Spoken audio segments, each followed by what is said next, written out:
Welcome to another episode of I Know I'm Crazy with Naja Hall. You guys know as we crank up season 3, I'm bringing back some of my favorites and you guys' favorites. I'm sitting here with my friend Chris. You can see Chris right here on the screen with me. So I had Chris on the podcast back on was it our first season, Chris? Was I just Yeah, launching?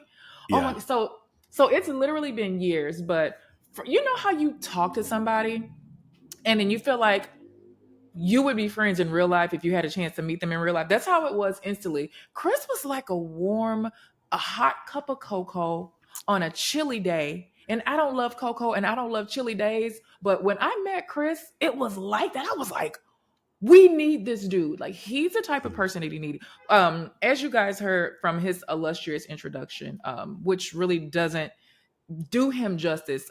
Chris, I need you to first and foremost just bring us up to speed on what's been going on since you and I spoke. Gosh, all those years ago. What you been doing, friend?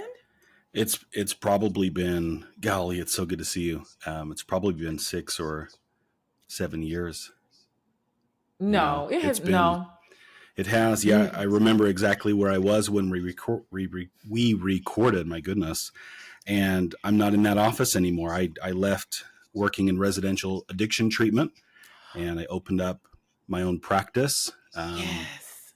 I have a mental health behavioral health clinic here in Utah, and we just hit our 5-year mark. So, well, maybe I should say it's been at least At least five five years, years. but it was Yeah, winter. yeah. I know that much. So, Yes. so anyway, but yeah, I've just been living that world, running a mental health behavioral health clinic. Wow. We we do a lot of addiction work, a lot of trauma work, a lot of just a variety of things that way. We treat the whole person. So Mm. we don't put the Band-Aids on and go, ooh, just don't look at it. It'll go away. We are Mm-hmm. literally talking about the pain, the ugly stuff. So that's what we jive in.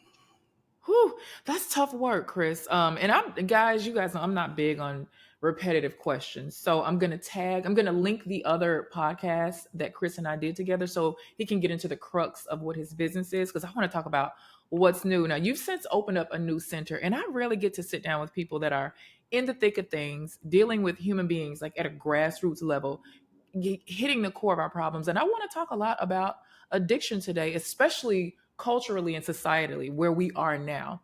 Are there any upticks in particular types of addiction that you're seeing and I know you're in Utah, but any demographic or age changes? What have you seen since you and I first talked? Like, what changes have you seen? Wow, we're gonna probably talk for about 4 or 5 hours today. That's mostly a joke, but we've been introduced to fentanyl. That wasn't Oof. something that we Yeah. really talked about when you and I first met. No? Um, we're seeing people using substances, and I'm gonna identify substance addiction and then behavioral addictions.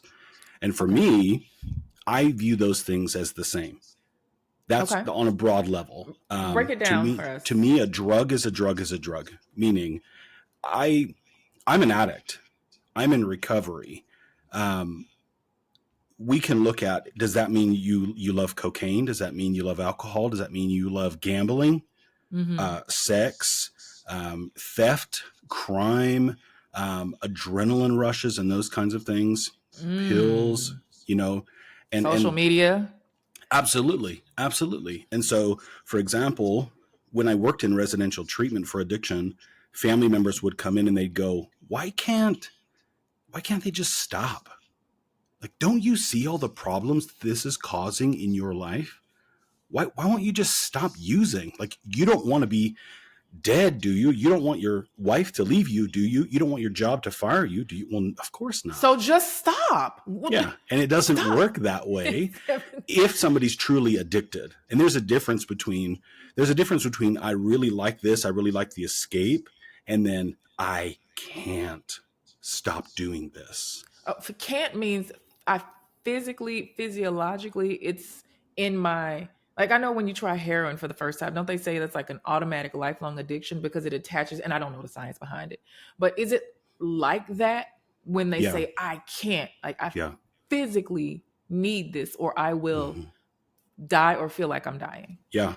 There's a video by a mentor of mine, a really great guy, called Pleasure Unwoven. His name is Dr. Kevin McCauley, and he talks openly that he's an addict. He's also a physician. He's also former military, and he jokes in that he did his treatment in Leavenworth. So he was in prison as a result of his addiction issues, right? Mm-hmm. So in that film, it's kind of a documentary, and he drives around a little bit. You know, it's very pretty parts of Utah, Yeah, but he's talking but about some he not pretty identifies stuff. the science behind it. And so if somebody's very interested in that, I highly recommend checking out Pleasure Unwoven. I actually think you can get it on YouTube.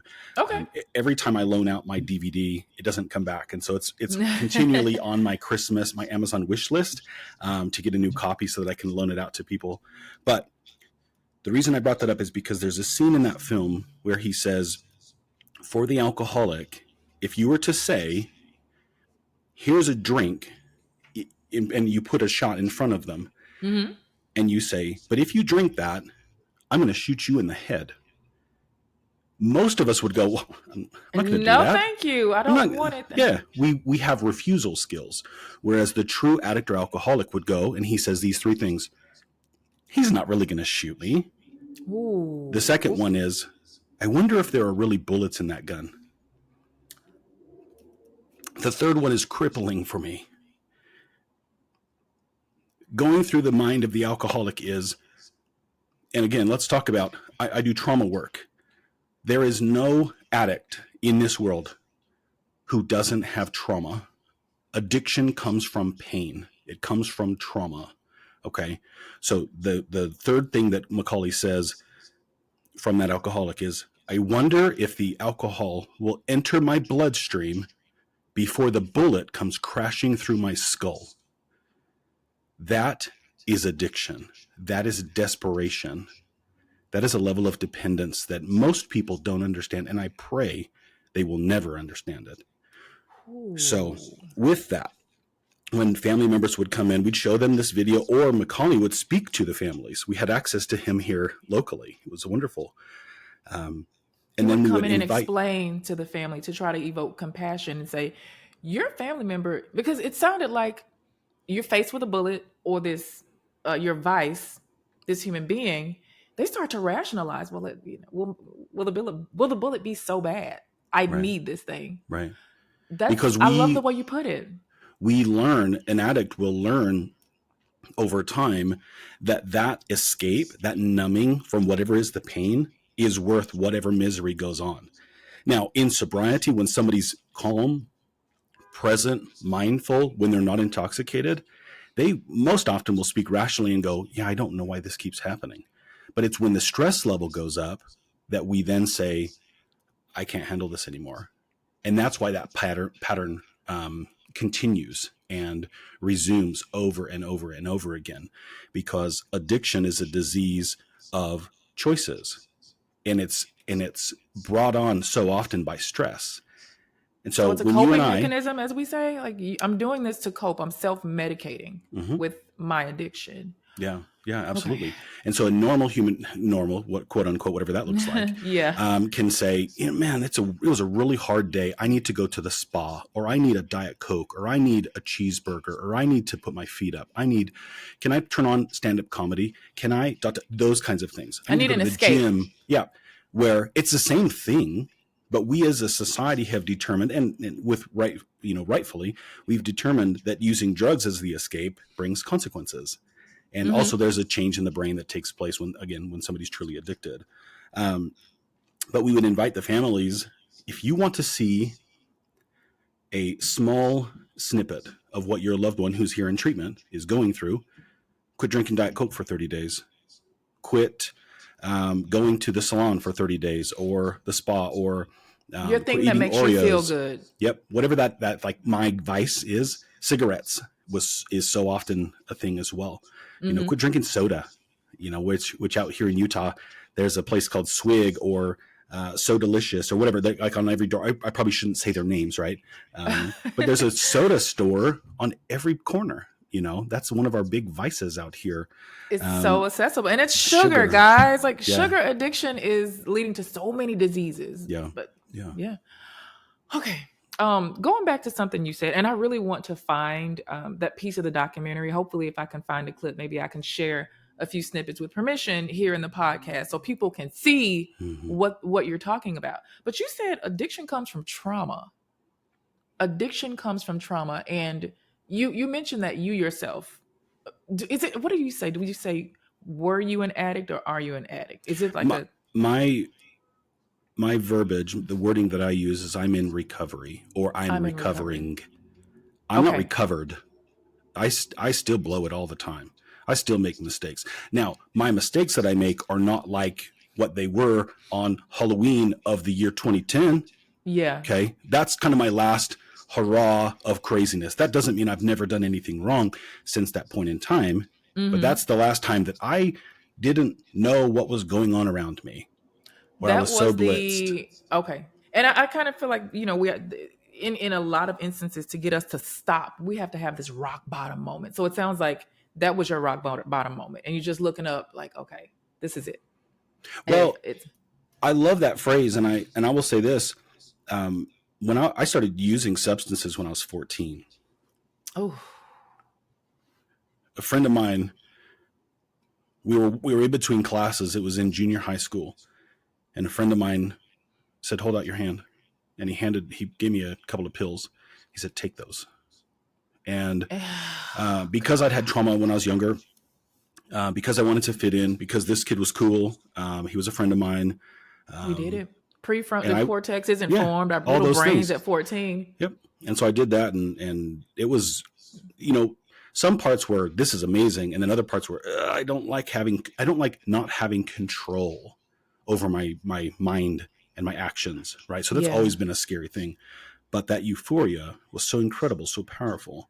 So there were times in my early adolescence where, like, I'd get in trouble, I'd get caught or whatever, and so then I'd like not do those things for 3 years or something like that, and I'd go, I've got 3 years, like I'm I'm good. flying high, I'm and I'd good. become Yeah. complacent, right? And then we start to make decisions that lead us back down an unfortunate path.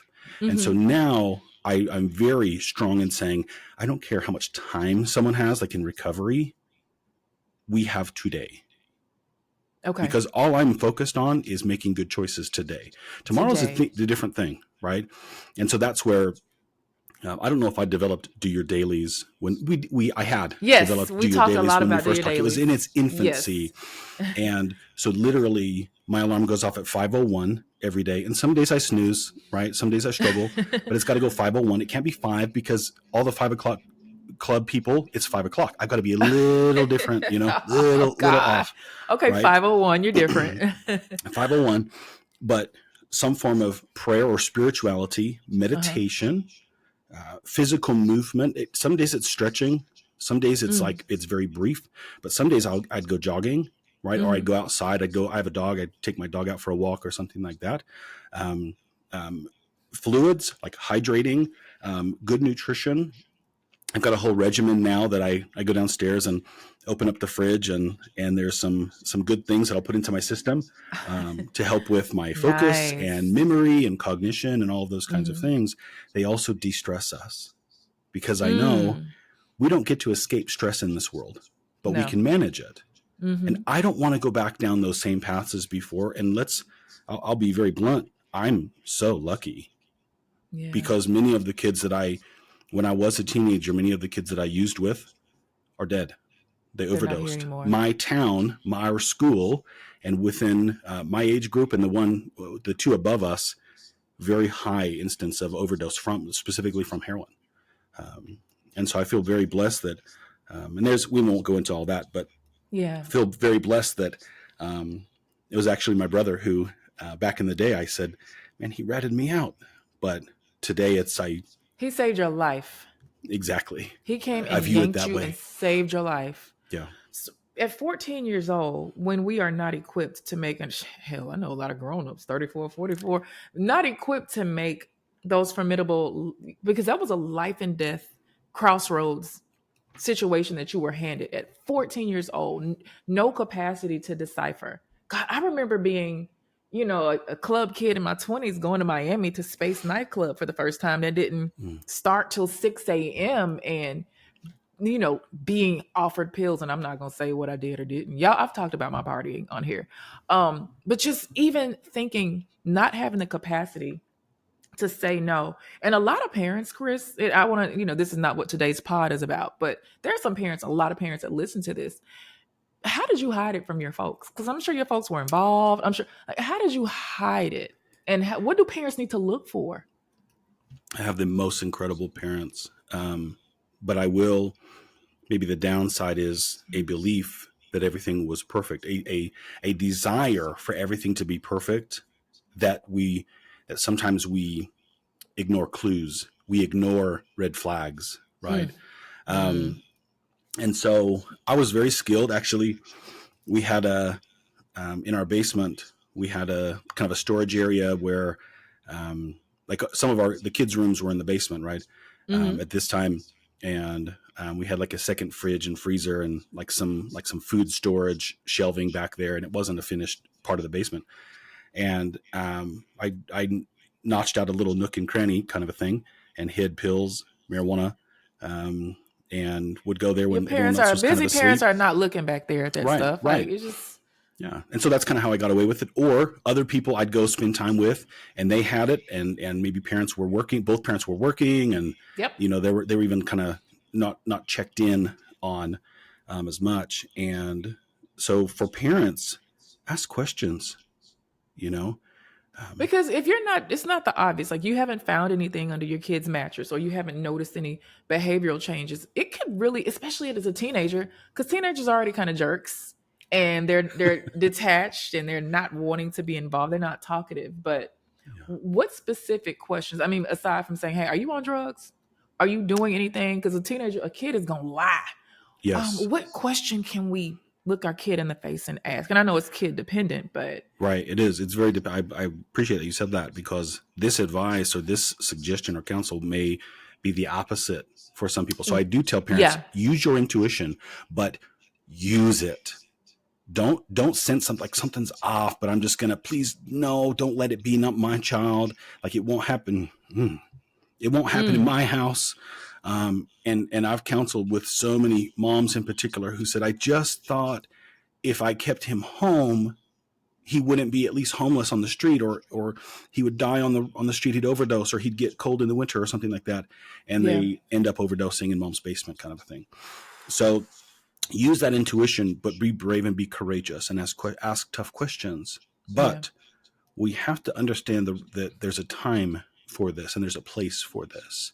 And so I would encourage people to say to their child, there are going to be times in your life where you make decisions and some trouble comes.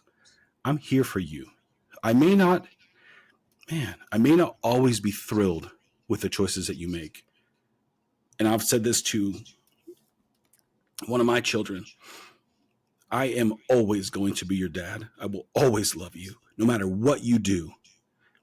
Again, I may be upset, I may be confused and those kinds of things, but I'm here, right? And so how can we convey to our kids in particular, if you have questions about drugs, addiction, relationships, sex, whatever it is, I'm safe. Now, that doesn't mean it feels comfortable. It's super Yeah. awkward. Like no one wants to talk to their parents about those things. Yeah. But if a parent can lead out and make it a reasonably, or at least seek out a reasonably comfortable relationship and situation that way, kids are more likely to say, hey, this happened, you know? Yeah. And so if, let's say your child comes to you and says, you know what, we got drunk last weekend. Mom or dad, you cannot freak out as much as you want to, as much as you feel like you need to. Stay present. And you might say to your child, hey, will you give me a couple of minutes? And you go breathe and you do That's grounding good. techniques and those kinds of things, right? That's good. Because the nervous system, that stress level going on, you may lose control, right? Mm-hmm. We're not excusing that, but we're identifying that can happen. And so you may say, hey, I need a couple of minutes. Would it be okay if we just take a little break, take a little time out? but then we come That's right a good back to it. mechanism to demonstrate to your young person too. Like, hey, we don't have to address everything right now. That, like, that's teaching. That's a teachable Right. moment for your kid, because now when they're presented with something that's less than favorable, they can tell a friend, a partner, a teacher, hey, I need to take a minute. Mhm. So parent, because if you freak out in front of your kid and they're about to tell you something that could be very detrimental, or it feels like the end of the world to them, and you freak out, there goes their safe space. Yeah. There goes your connect. You just decimated probably the biggest opportunity for you to connect with your child and be cool and to actually come in and Yeah. help them. Some parents will say, well, it's not my job to be their friend. No, you're right.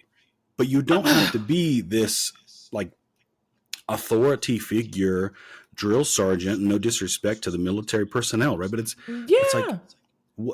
what does the child need, as opposed to what's going on as a parent, as opposed to if I'm mad and I'm reacting, that's very Mm-hmm. different from how can I nurture this person? This Because person that you're charged with putting out into the world just to be a good human being. Like, that's yeah, literally our jobs. And yeah, so you're chastising them. And I guess that's a part of adults getting their own emotions in check. That's a whole yeah, nother podcast yeah, though. it is, sure is. Because I think when you go, you're going to have to come back, and we're literally going to have to talk about us as grownups, especially looking at the world and the state of the world and all these Mhm. things that we have to disagree on, keeping our emotions in check. I want to go back to addiction being, it comes from trauma. That's such a wide statement. I don't feel like it's a generalized statement, but what if a person can say, well, no, I just like doing this, Chris. I like doing the pills. I like doing the fentanyl. I'm not traumatized. I don't have any trauma. Where do you start with somebody like that? Uh, Wait, okay, Chris, I I'm hear you. sorry. You're good. No, wait a minute. So there's a segment on the podcast, a brand new segment on the podcast that I started doing. It's called role play. And I think this is actually the perfect part for the role play. I'm going to be your in denial client, but my family has brought me here, and I'm telling you there's nothing wrong with me, and you're trying to teach me about unearthing traumas, and I think this is going to be a good one. Okay? So I'm putting you on the spot, Chris. We're going to I do like it. I like Okay, it. guys, y'all are ready for the role play. Now, guys, remember, every time I post one of these online, you all go off on me because I'm playing the bad guy or I'm playing the problematic person, and you leave me all sorts of comments and you cuss me out in the DMs. This is a role play, people. Let me look at the camera. This is a role play. I ain't addicted to drugs, no shade to anybody that is. This is simply a tool to help y'all's asses. Please do not cuss me out, okay? Yeah, I'm gonna put a disclaimer on the screen because they're still gonna cuss me out, Chris. All Mhm. right. So we're sitting here in this session, and what do your clients call you, Chris. Chris? I'm Mhm. gonna even change my name. My name's not gonna be Naja for this. My name is gonna be Tammy. Okay. I don't know why I chose Tammy, but today I'm Tammy, so y'all can. Mhm. Naja get in character. I mean, Tammy get in character. You are Tammy. You are Tammy. All right.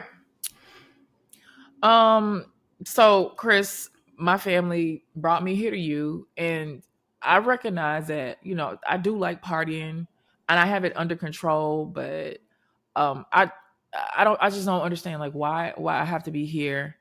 And I'm really fine. Like, I look fine. I go to work every day. I put my stuff on. I do my job. Like, I'm here because they say I have to be. So I don't really have anything to say to you. So you feel like you function. You feel like I'm there's I nothing, don't there's no problems in this world for I you. don't feel like I function. I'm functioning. I'm You sitting here do. talking to you. Yeah. Yeah. Yeah. I understand that. I hear you. I hear you. What so this life that you're living, that the people in your life have concerns about, like, what does that give Okay. you? Why is it so good for you? Why is it so enjoyable for you? Like, it's not an issue. It's not a problem. What do you mean? Like, because life is, my kids are fine. Yeah. Like, on the weekends, I have a very stressful life. I don't have a lot of help. I have a stressful life. I have an autistic child who needs tons of services. Um, I work a lot of hours, and I feel like on the weekends, if I want to drop the kids off with my parents, and I go away for a weekend, or I enjoy friends, or have like a bender or whatever, I'm showing up. So you're saying, what does it do for me? I'm functioning. Hmm. I'm surviving. Well, it's giving you some relief, right? It's giving you a break. Absolutely. Yeah. Yeah, I need a break. I need Mm-hmm. help. I need a break. And Mm-hmm. my parents are great. They're helping me, but they're making me come here and sit and talk to you. And you don't even know me. Yeah. Yeah, it's true. And you know, from my perspective, this is kind of a job interview for me. You're deciding if there's anything I can help you with, whether that's for the next 50 minutes or that 6 months or a year, whatever it is. Now your parents and your family said you got to go to talk to this guy, and here's what you're going to learn, here's what you're going to get, here's what's going to change. And that's all well and good, what they want. What do you Right. want? What's important to you? What are your values? What are my values? I value being a great mom, a great partner. I value I value money.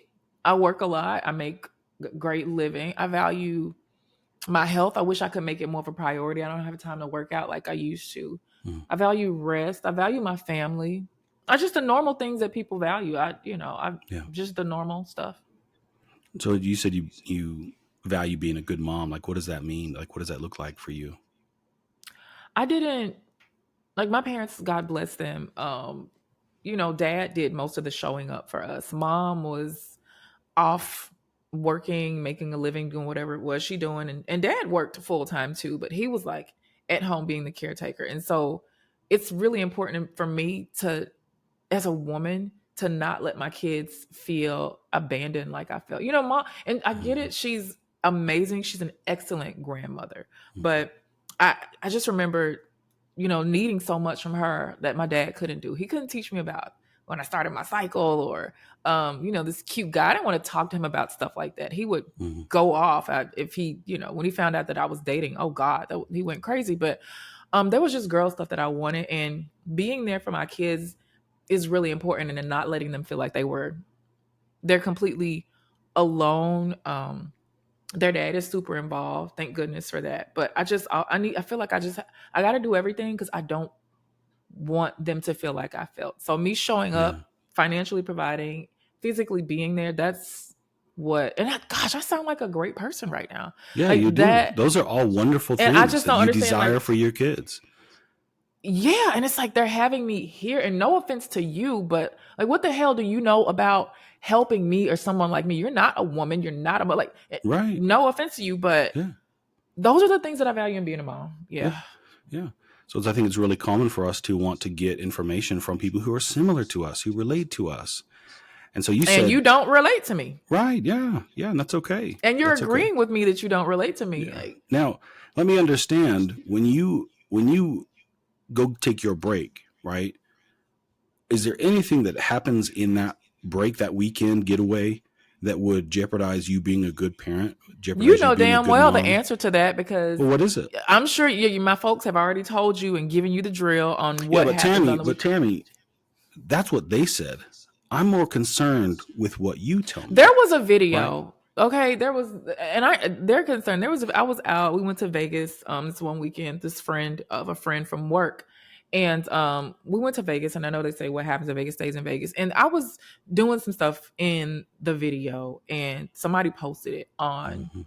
on TikTok, and my one of my son's friends saw it, and it wasn't favorable. And I didn't.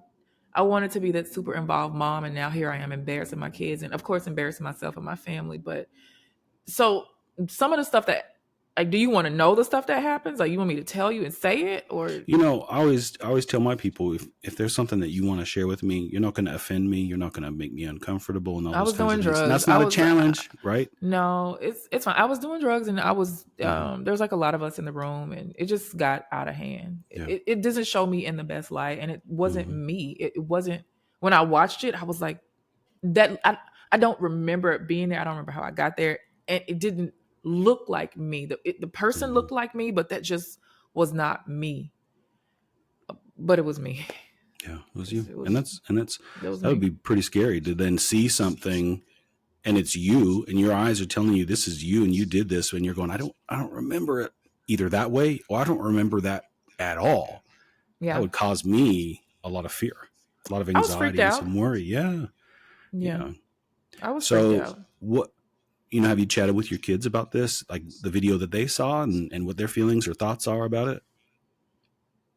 They don't really talk to me that much, especially my son. He won't even look me. He won't even look me in the eye right now. Since seeing it. Yeah, no, Okay. I'll try to talk and bought him some new shoes or whatever, and Hmm. he asked me not to come to his soccer game. That's hard. So, uh, we live in the same house together, but they're pretty detached. My daughter, Yeah. she's trying, but I've embarrassed them. Hmm. We haven't talked about that though. Not Yeah. that video. We haven't talked about it. Yeah. And that might take some time to feel comfortable enough to talk about it. It will be uncomfortable, but to Do have I bring it up to them? the strength to Do I talk about it. force them to sit down and say, "Hey, we need to talk"? I know you guys saw it. What do I do want advice on that. I don't feel like I have Well, issue that's with kind of anything. interesting when because you feel like you've said to me that you feel like your family has forced you to be here right now. And so that doesn't feel too great. So maybe we don't want to force your kids to have those conversations yet. But maybe you could approach them and say, I know this happened. I know you saw it. I'm here. I'm embarrassed. I wish things were different.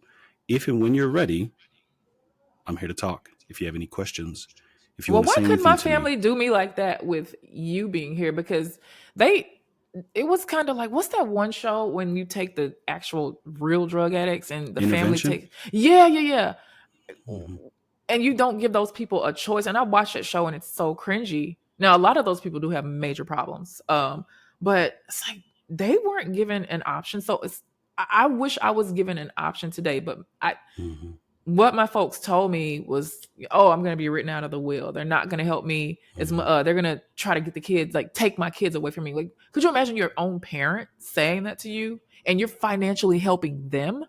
The Yeah. mother that wasn't really there for me as much as she should Yeah. have been is telling me that she's going to go and be a mom to my kids and legally try to take them.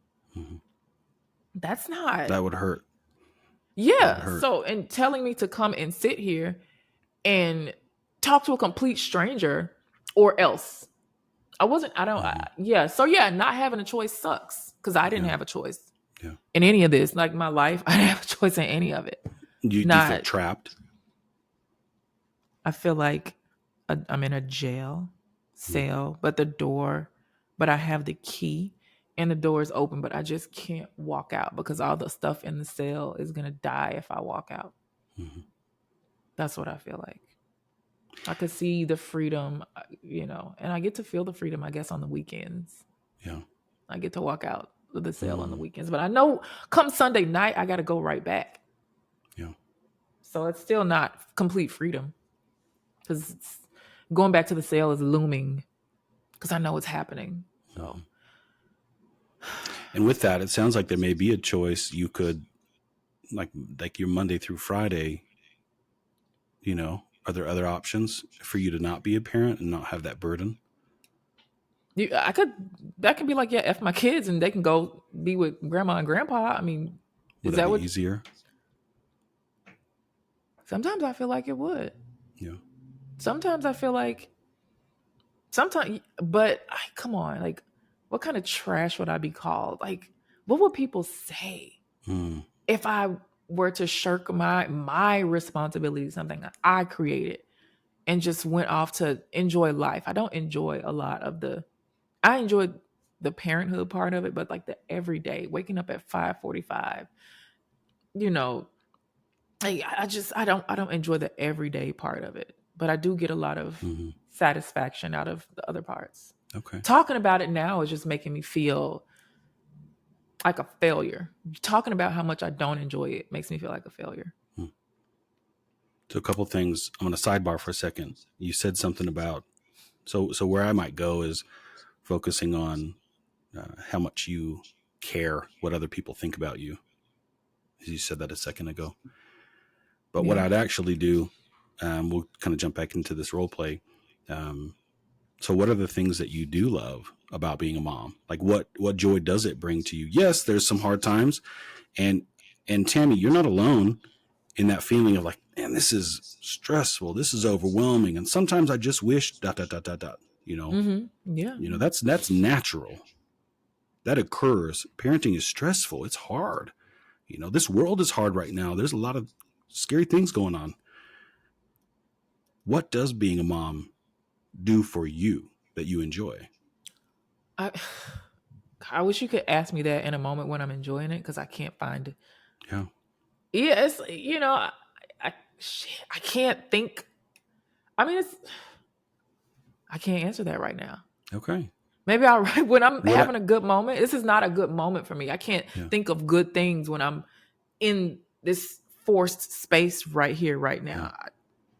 But maybe I'll write it down when we go for ice cream or something. I don't know. Yeah. That's a really great idea. There might be a quiet moment where, the show ends, or, the kids are in bed, or you haven't picked up the next task that's in your busy world yet.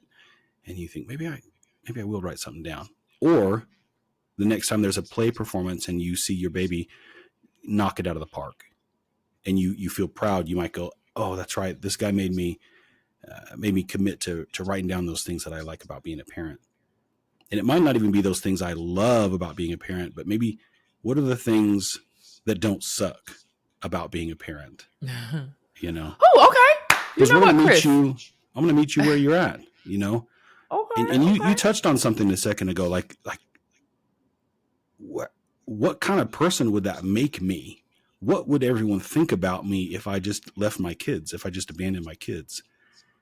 And I want to distinguish the difference between my need to show everyone how wonderful I am and get the praise and accolades versus what do my kids need and what's fulfilling me, right? There's a difference, Tammy, between changing a poopy diaper every 20 minutes, and hearing the whining and the crying and the screaming and the back talk and no, I won't do that, and coloring on the walls and all those things. And then in those moments where that little one says, I love you, or thank you, or touches you and comes and gives you a hug or something like that.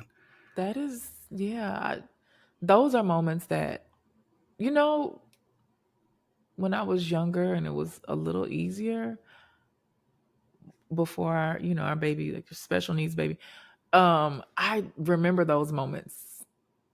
I haven't talked a lot. I haven't, I did mention that we had a special needs kid, but it changed because those I love yous, they kind of did make the poopy diapers and all that stuff worth it. But then when you have someone that's constantly, and our kid is nonverbal, but he screams. It's just like a shrieking, piercing. There's no thank yous. There's no I love yous.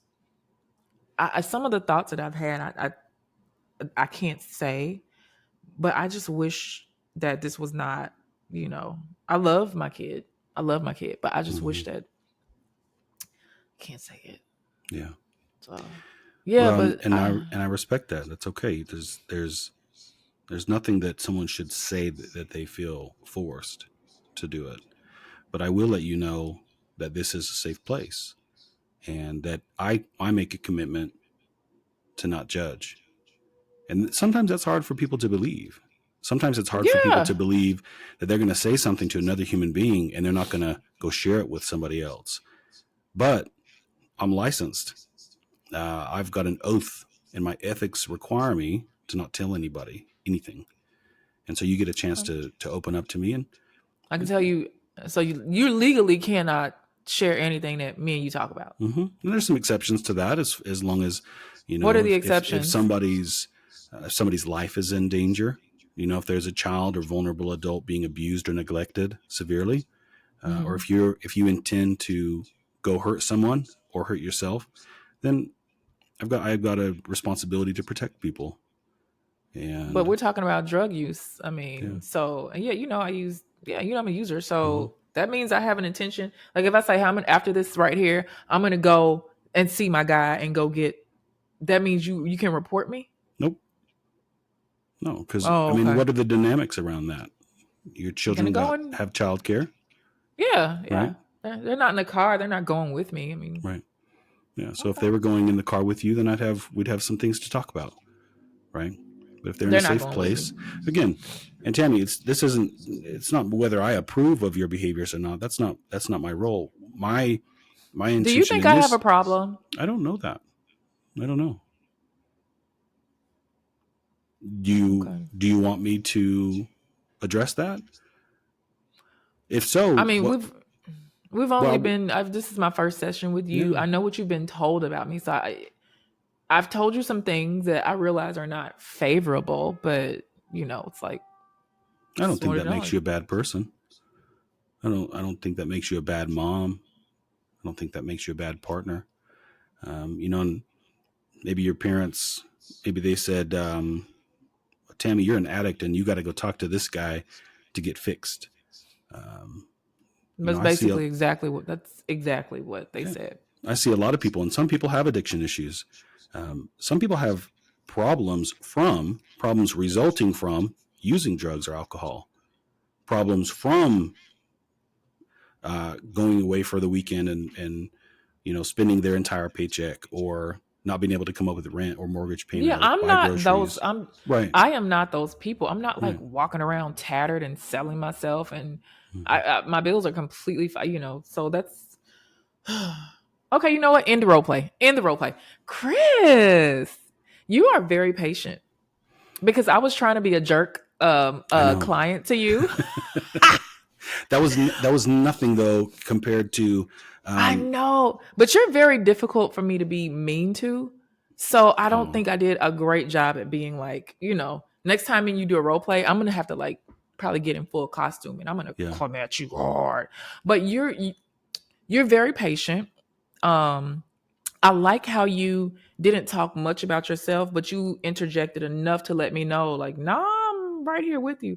How do you make the determination when you're dealing, because you're a therapist, you're a licensed therapist, and you do work online, you interview on podcasts, I'm waiting on your book to come out.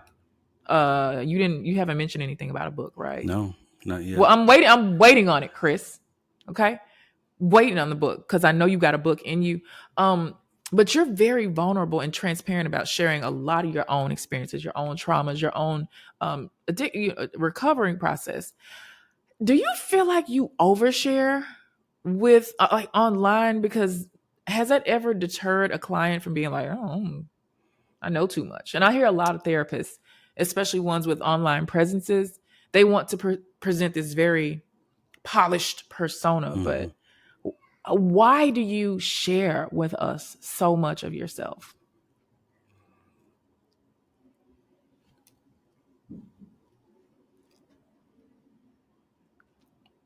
It's a really good question. If you if I come into the space and I feel like you don't get it, I'm going to clam up. I'm not going to feel safe. But if you understand a little bit of what I'm going through, even if I don't realize what I'm going through, right? I'm going to let the walls down. Mm-hmm. And so with friends, with peers, if I'm at some kind of speaking engagement or sharing parts of my story and that kind of thing, like almost everything's an open book. There's some things where it's like, I'm not going to go there, or I've moved on from that, or that's in the past, or I've Yeah. I've dealt with that with God, or whatever it is. Um, but most things, it's if you've got a question, like let's talk about that. But Mm-hmm. there's also a complexity to that. There, in my world, I don't think there are a whole lot of yes or no absolutes. Like there's some middle ground, Yeah. and that's hard when because I have 5 children now. The last time we spoke, I think I had three, two, um, Wow. three. Anyway, um, because if I give instructions, or clean up your room or turn off your lights or whatever it is, um, why? What's the reason? Well, here's the reason. Well, what about this? Or you don't always do it, or something like that. Like Yep. there are. I don't want to say excuses. There are exceptions to the rule. Mm-hmm. Now, if I'm being a stinker, well, I'm the exception, so I can justify anything up in my head if I want it badly enough. Absolutely. I'll do the mental Absolutely. gymnastics and all those things to make it good. But I don't know that I've heard somebody say to me, or I haven't gotten the feedback of oversharing. But I would imagine that if someone felt like I did, they wouldn't come see me. They'd go find somebody else who is a little more stoic. And Right. you don't need to know my last name or how many children I have or if I've ever been in your shoes or any of those kinds of things. And when I Mm-hmm. was in graduate school, my very first presentation that I had to give to the class was on the use of self. And I literally said to the class and to the instructor, like, I'm considering right now that I've chosen the wrong field, because what I'm learning is that I'm supposed to be like this robotic, hello, welcome, thank you for coming to therapy today. I see. That sounds very hard. Yeah, that must be okay. Well, um, pay the lady on the way out and I'll see you next time. Mm-hmm. I'm like, that's not me. Like, no one becomes a therapist. This is a generalization, but nobody Mm-hmm. becomes a therapist because they're like, I just want to help people. I just love people. I want to deal with all of that chaos Yeah. and Tammy coming to my office trying to like get under my skin. Tammy's coming at you. Yeah. Um, there's a book called The Wounded Healer. Um, Mm. Mm. and I use that term quite often. Sometimes the wounded healer, their wounds are healed. And as a result of their healing, they go, so many people helped me. So many people supported me. And I need to give back. I need to now provide that love and compassion and healing energy Yeah. to society. Other people who are in that wounded healer realm are still wounded and are avoiding Mm. their wounds in trying to heal others. And this may Ooh. offend some, but I don't, when somebody comes to me and says, I'm a healer, like when they say literally, I'm a healer, not me, Chris, but when Yeah. they say, hi, Chris, I'm a healer, I'm like, What? why'd you have to tell me that? Why'd you You're have to, like, like, dang, bro. I wish you would have led with because something else. in my opinion and in my experience, a healer, an empath, somebody this way, you feel it. You're around Yeah. them and you go, Mm-hmm. ooh, there's a light there. This person gets Yeah. me. Like, what are you thinking about me right now? We're maybe even a little Mm-hmm. skeptical if we've got some secrets or hidden agendas or like Yeah. You're skepticism, whatever it saying is. that should be that you shouldn't lead with that, because that should be an energy that precedes you, and people should kind of there should be a commanding Mm-hmm. thing about that. Yeah. Yeah. I look in Yeah. the space, especially the space that we're in, people are like, oh, I'm a coach. And I know that there's a lot of broken people that are led into coaching, into therapy, into these help type of service providers, clinicians, because they themselves have been broken. And like you said, they want to heal. But then there's a big lane of people that haven't fixed their stuff yet or dealt with their Yeah. stuff yet. Yeah. And like you said, they're helping others to clean it up. How does a person out there that's seeking a helper, a healer, a therapist, a coach, how do you know? And this is probably, dang, I'm so glad I'm asking you this question. You're not asking me because I don't know the answer.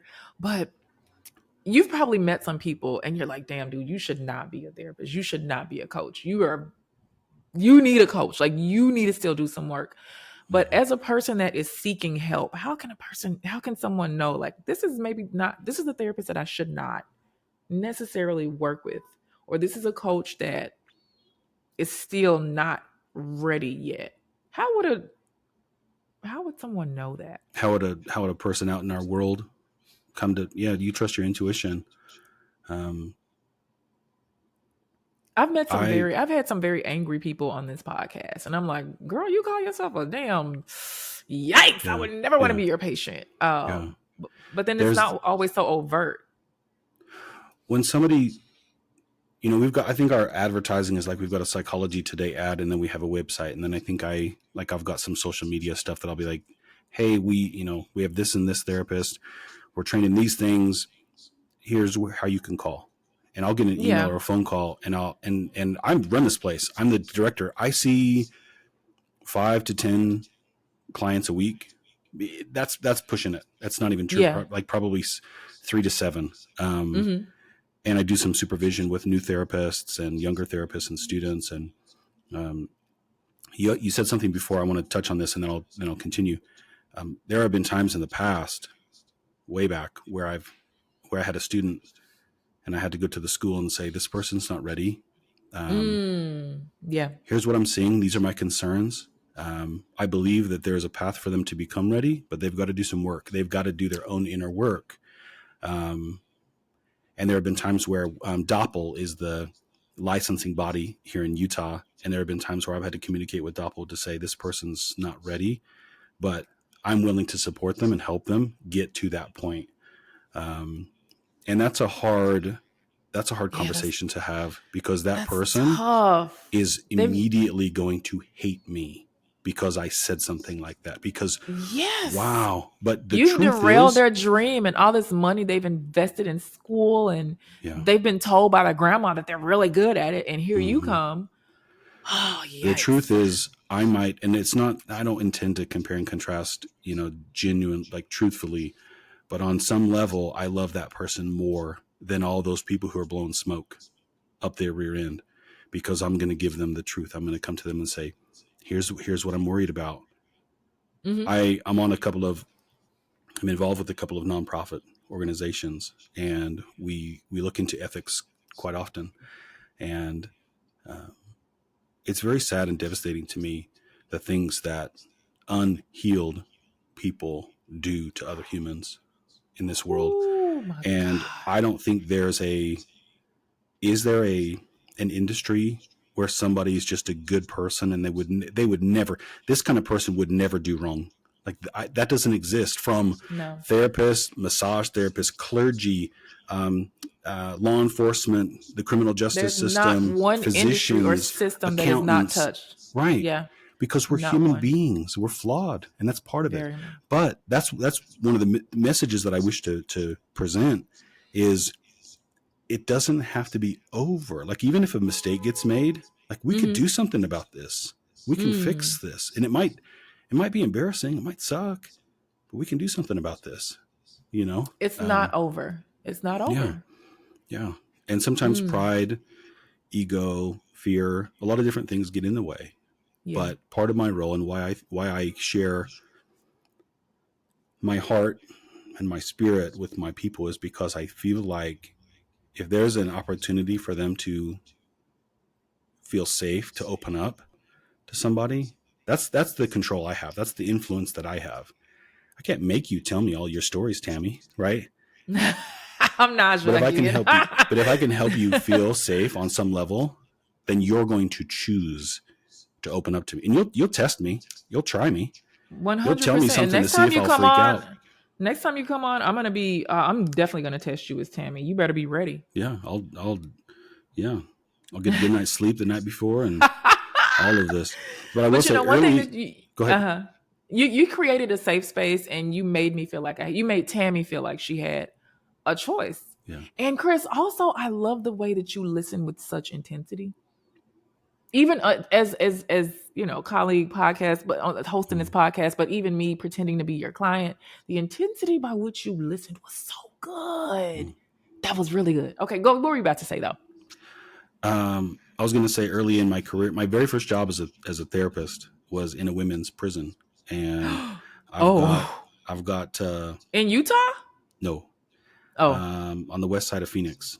Okay. Ooh. And I learned a lot, and they tried me. They tested me. They pushed my buttons. I know they did. And then when I returned to Utah, I worked at a treatment center where I still, that's still my home. Even though I've got my own place now, it's a sacred place for me. But I was on the women's team, so all my clients were females, and they, being in recovery, I was the one male therapist on that team. Sometimes you get thrown into the wolves, and I'll say this, early on in my career, I had some tough clients that, sometimes I might look like dad, or I might look like the ex, or I might look like that authority figure. And so this thing of transference comes up, or projection comes up. Yep. Now, therapeutically, we can use that, and that can be so healing and productive if I'm in a good place, if I know what I'm doing, if I'm present, and I have supervision. So I've been a therapist for 15 years. I still have therapy. I still have supervision. I still meet every other week. I meet with one of my partners, and we talk about different things. What's coming up for you? What's going on in your world? And sometimes it's professional stuff. Sometimes it's like what's happening, like what's in your personal life, what's coming to the table potentially and impacting your work. Because again, none of us are exempt from that. Yeah. You know, and I had a great mentor. She was in her at least 60s. And you know, we shouldn't guess ages. I'm going to scratch that. We're going to back off of that. I will say that she's a bit older than you. She could have retired. Yeah. And there was an experience where my very first internship, I was answering phones, like returning phone calls kind of a thing. And I was on the phone with somebody and they said to me, "Oh, are you the new social worker? Are you the new therapist or whatever on that in the psych ward?" And I said, "No, I'm just an intern." And out of the corner of my eye, I see this sweet woman stand up, like Angela Lansbury style energy. And she comes over and she's like above me. And I'm like, uh-oh, what did I do? Trouble. And I hang up the phone. She goes, "Don't ever do that again." And I'm like, "What did I do?" Like, I was nice. And she's like, "You're not just an intern. You're a therapist. You know what you're doing." You said this earlier, and I thought about this. I visited with people who have letters after their name, and they are more intellectual and well-versed. They memorize things better than me. They know the words. Maslow's date of birth and the day that Freud said this and that and all those things. And they don't have something here. Let me change that. Something's missing here. Something's wrong here. There's a disconnect. Yeah. And then I interact with people who have no higher education, no licensing in human services or behavioral health or something like that. But here they are beautiful. They got it. And wonderful. They are healing. And I'll hire those people and get on my team, because that's the energy that we want. We want love and compassion, but we also need good boundaries. And that's something that we don't like in our world. We don't like to set boundaries. We sure talk a lot when someone else violates our own boundaries. We don't like abiding by somebody else's boundaries. We don't. We got a double standard. We get so offended when people say, "Hey, I don't like that. Could you not do this?" You know, that's a great conversation, I think. Okay, so that's a third. I mean, you have to talk about. We're going to talk about the adults and their uncontrolled emotions and boundaries. Okay, so we have 2 more podcasts to do together. Yeah. Oh, Chris, I want you to tell everybody how they could find you, where they could find you. When are you going to write the book? I need to know that for my own self, but just for those of you that want to connect with him, and of course the links are going to be down below, but where can we find you? How can we connect with you? Probably the fastest. I'm probably on Instagram the most. And that you're on TikTok too. TikTok and everything. Most of it is at Chris Wilkins Therapy. I think Instagram, TikTok, at Chris Wilkins Therapy, and then Facebook. I'll tag everything. Chris, you don't know the names of your links, Chris. Because some of like X is, I'm not as therapeutic on X or TikTok. Like sometimes I want to share funny things, right? It's like there's some funny stuff that happens in this world, you know? So you're like, let me I'll send you, I'll tag all your professional pages. Perfect. Below. And you're licensed in Utah, correct? Licensed in Utah. I'm trying to get my license back in Arizona. When I moved away from there, I let it expire. And now I'm like, let's get it there. And we're looking at some of the surrounding states because there are some reasons that you couldn't do therapy with somebody in another area of the country, whether culturally or like just socioeconomic, whatever it is. Like you might be out of touch with what the norms are of that area of the country. But there are some movements right now trying to nationalize our licensing because there is a mental health crisis in this world. There is not enough treatment. And I know it boils down to, with a license that means money. So I know it boils down to how the systems are going to make sure that they get paid when you can take, Chris can be able to take a client and, Mississippi or Tennessee or Arkansas or Arizona. So that's the crazy thing about it. The crisis is being spearheaded by it. Yeah. So I've actually tried to create and cultivate, and this is something we're growing along with. There's actually 6 books in the works right now. Okay. Oh, 6, And so I'll share Chris. that with you. Yeah, there's a lot of different. So some of the books that I read or have read, they felt like a textbook. And so now when I don't Yeah. have to read it, like, why would I do that?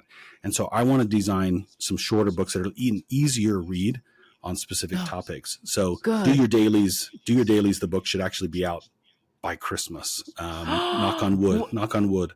Like a couple months from now. Oh, yeah, okay. yeah. So guys, if you're listening to this like 5 years from now, or today's date is, this is August 2024. So Chris is telling us this book is going to come out in 2 months. Yeah. Christmas 2024. Yeah. Okay. So you're going to have to hold my feet to the fire. I'm going to hold you to that. I'm going to make a post and I'm just like, Chris, where's the book at? Where's the book? Okay. And you're going to send me the link and I'm going to shut it up. I'll send you the link. Yes. But people can also go to our website. Oh, what I was going to say was, you can come visit us in person if you're in Utah and do therapy, but then through behavioral health coaching, we can expand to other parts of the country and other parts of the world.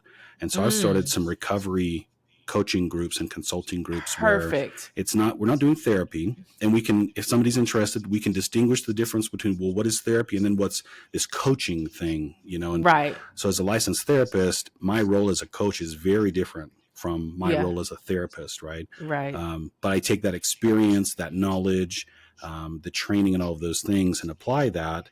And so we have a mobile app where people can come in and join some of these recovery groups. Oh, and not only can you pick my brain and what do I do in this situation, but we're trying to build community of like-minded individuals who want health, who want to improve their life, who want better relationships. And what is the name of the app, Chris? This is the bomb. That's amazing. And you can serve people everywhere. Yeah. Is the app out yet? Yeah, it's out yet. It's called Hobble Creek Behavioral Health. That's the name of my clinic. We actually just came up with a new logo, and we're going to drop the behavioral because we're starting to add in more of the medical component. We've got a mid management. We have a nurse practitioner. We're starting to really look at nutrition. More and more, we're looking at sleep hygiene and sleep cycles. The full service. We're going to treat the whole mind, body, and spirit. And that's, my goodness, it's that's all cliche out in this world. It's interconnected anyway, though. Yep. I think I think it's a great service. I think it's a disservice for you, the human being that I know you to be, to limit yourself to just the one thing, because you do, just so many facets that you touch. And it is all connected, mind, body, soul. It really is. Yeah. Oh, Chris, you and I could really go on for hours and hours and hours, but guys, Chris is going to come back, and I promised you guys that he was going to come back a couple years ago, and now here we are. Next time, Chris, we ain't going to let it be so long, though. We're not going to let it be so long.